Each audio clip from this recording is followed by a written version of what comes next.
Apakah kamu tidak pergi bekerja? Alexa bertanya dengan penuh tanya ketika dia melihat Kenzie mengemasi kopernya. Mengikutimu juga merupakan pekerjaanku. Kenzie mengingatkannya bahwa dia adalah manajernya. Amelia sangat teliti, tapi apa yang bisa dia lakukan ada batasnya. Aku tidak ingin kamu menyerah dalam syuting, jadi solusi terbaik adalah aku mengikutimu. Tuan Kenzie, tidakkah kamu merasa bahwa menyerahkan kerjaanmu untuk mengikuti saya adalah hal yang tidak sepadan? Mata Alexa tanpa sadar memerah. Kamu pada akhirnya akan menjadi superstar Mandala yang paling mempesona. Jadi, aku harus mengawasimu, dan orang kecil di dalam tubuhmu.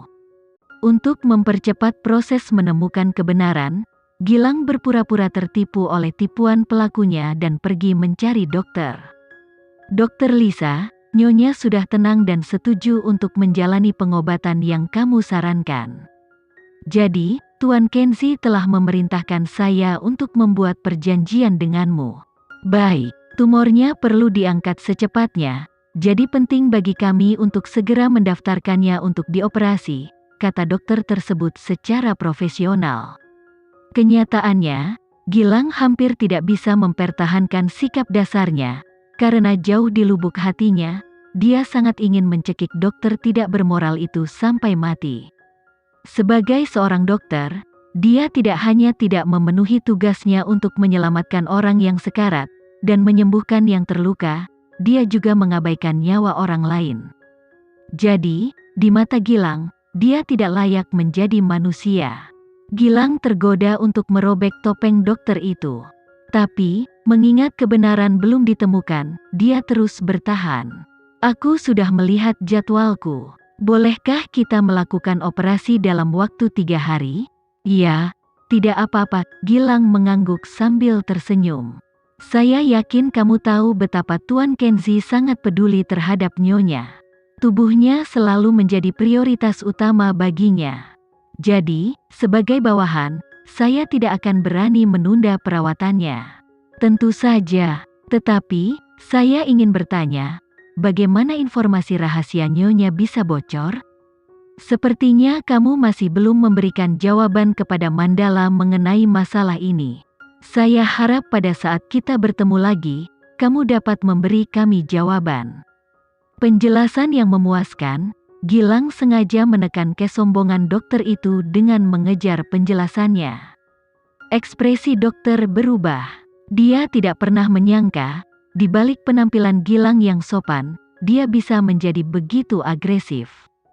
Jangan khawatir, pihak rumah sakit sedang menyelidiki masalah ini. Kecurigaan awal kami adalah paparazi menjijikkan itu melakukan sesuatu, dokter itu tersenyum. Gilang mendengus dalam hati, namun tidak mengeluarkan suara saat dia melihat dokter itu dengan terang-terangan berbohong di depan wajahnya. Namun, dia sudah lama terbiasa melihat orang seperti ini. Setelah itu, Gilang pergi. Tapi, dia memasukkan banyak mata-mata ke rumah sakit. Tampaknya, tidak butuh waktu lama sebelum kebenaran terungkap. Segera setelah Gilang pergi, dokter segera mengeluarkan ponselnya dan menelepon nomor yang tidak terdaftar. Mereka telah mengambil umpan dan semuanya berjalan lancar. Tapi, saya perlu bertemu denganmu. Masalah ini terlalu berisiko, aku tidak bisa mengatasinya sendiri. Sebagai seorang dokter, dia tidak terlalu dibutakan oleh uang sehingga dia tidak dapat menentukan keseriusan masalah ini. Menggunakan dokter untuk melukai seseorang selalu mudah untuk diungkap, terutama ketika CEO Mandala yang maha kuasa, Kenzie, tersinggung. Jadi, dokter perlu memastikan bahwa orang yang menanganinya adalah orang yang tulus. Bagaimana aku bisa bertemu denganmu? Jika kamu menolak untuk bertemu, carilah orang lain. Mari kita lihat apakah orang lain mau mengambil risiko demi sedikit uang. Di sisi lain telepon, Arsy sangat marah. Mereka sudah menyetujui persyaratan di awal bahwa mereka tidak akan bertemu, namun dokter tiba-tiba berubah pikiran. Namun, dia tidak bisa menolak. Mereka sudah berada di perahu yang sama. Apakah dia masih punya pilihan untuk mencari orang lain? Meskipun dia benci diancam, dia tetap setuju. Besok siang, ayo kita bertemu di restoran dekat rumah sakit. Namun, dia tidak pernah menyangka bahwa satu gerakan sederhana ini akan menempatkannya di telapak tangan Kenzi, memberinya kendali penuh atas hidup dan matinya. Apa yang telah terjadi? Ibu Linda bertanya ketika dia melihat perubahan pada ekspresi menantu perempuannya. Dokter telah meminta untuk bertemu langsung dan menerima uang tunai sebelum setuju bekerja dengan kami. Katanya risikonya terlalu tinggi, Arsi menjelaskan kepada Ibu Lisa. Itu sebenarnya cukup masuk akal. Kalau begitu, mari kita mulai membuat persiapan, Ibu Lisa mengangguk. Juga, gantilah pakaianmu dengan pakaian paling sederhana. Saatnya pergi menemui kakekmu. Ya, Bu. Tampaknya, beberapa pertempuran padam seperti api, lalu meletus kembali seperti gunung berapi. Setelah beristirahat selama 2 hari, Alexa memutuskan untuk kembali ke lokasi syuting. Namun, saat dia tiba, semua kru produksi memandangnya dengan simpati dan rasa hormat. Bahkan dalam kondisinya saat ini, dia tetap bersikeras untuk tampil di lokasi syuting. Jika itu orang lain, mereka pasti akan mengambil lebih banyak waktu istirahat. Kenyataannya, tubuh Alexa memang sedikit tidak nyaman. Tapi, itu bukan karena dia sakit. Itu sebenarnya karena dia hamil. Sekembalinya ke lokasi syuting, sulit bagi kru produksi untuk tidak memperhatikan Kenzi yang mengikuti di sisinya. Dia tidak banyak bicara. Dia diam-diam membantunya dengan hal-hal sederhana.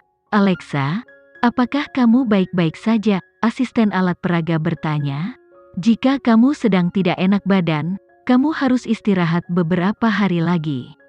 Lagi pula, kita selalu bisa syuting adegan lain terlebih dahulu. Terima kasih atas perhatianmu, tapi itu tidak perlu. Aku baik-baik saja, jawab Alexa sambil tersenyum. Jangan pedulikan rumor yang beredar.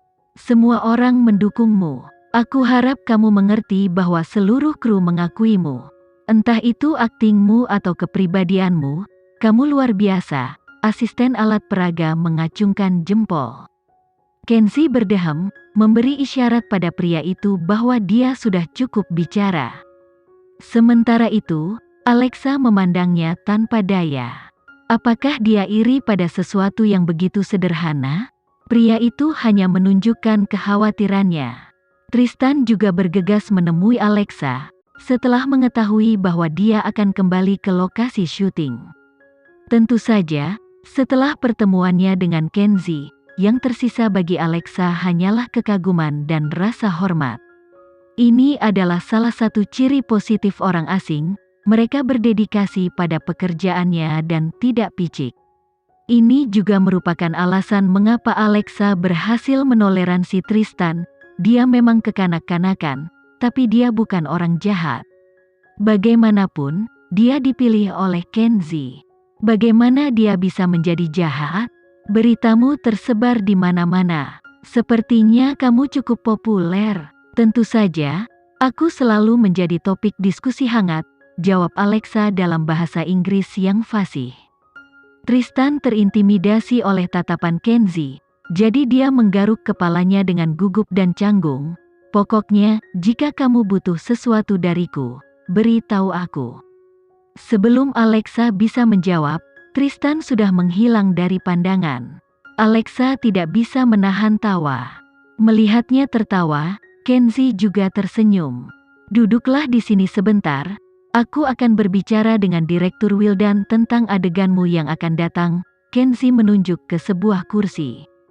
Namun, Alexa menghentikannya dan menggelengkan kepalanya.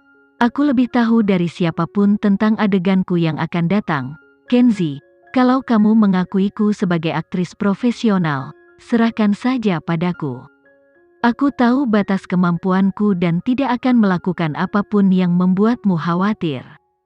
Percayalah padaku, oke? Jika kamu melindungiku seperti ini, seluruh kru akan merasa gugup.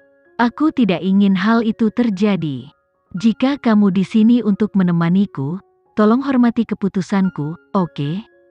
Melucuti kembali identitasnya sebagai CEO Mandala, Kenzi mungkin lebih mampu dibandingkan siapapun.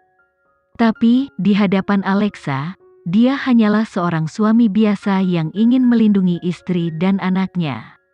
Setelah Alexa kembali ke lokasi syuting, Wildan sebenarnya lebih gugup daripada dirinya. Jadi, sebelum memulai adegannya, dia dengan cemas bertanya, "Apakah kamu baik-baik saja dengan ini?